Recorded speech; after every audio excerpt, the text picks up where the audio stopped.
சென்னை தெற்கு மாவட்டம் புனித தோமையர் மலை தெற்கு ஒன்றிய திமுக சார்பில் முத்தமிழறிஞர் கலைஞர் அவர்களின் 102வது பிறந்த நாளை முன்னிட்டு செம்மொழி நாள் சிறப்பு கருத்தரங்கம் மற்றும் செம்மொழி போராளிகளுக்கு பொற்கிழி வழங்குதல்.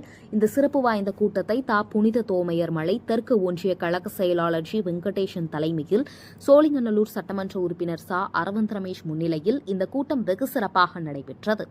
இந்த கருத்தரங்கை தொடங்கி வைத்து உரையாடிய மருத்துவம் மற்றும் மக்கள் நல்வாழ்வுத்துறை அமைச்சர் சுப்பிரமணியன் தொடங்கி வைத்தார்.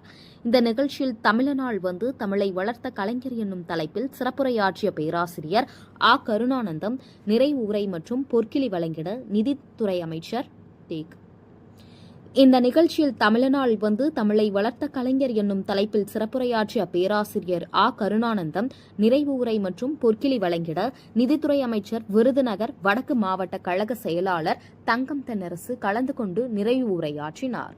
இந்த நிகழ்ச்சியில் தென்சென்னை நாடாளுமன்ற உறுப்பினர் தமிழச்சி தங்கபாண்டியன், சோழிங்கநல்லூர் தொகுதி பொறுப்பாளர் சந்திரபாபு, சட்டமன்ற உறுப்பினர்கள் காரப்பாக்கம் கணபதி, விருகை சட்டமன்ற உறுப்பினர் AM பிரபாகரராஜ், சென்னை மாநகராட்சி துணை மேயர் மகேஷ் குமார் கலந்து கொண்டு இந்த நிகழ்ச்சியை வெகு சிறப்பாக நடத்தினார்கள். கடைசியாக நன்றி உரை வழங்கியது KV விஜயகுமார், 4வது வார்டு உறுப்பினர்.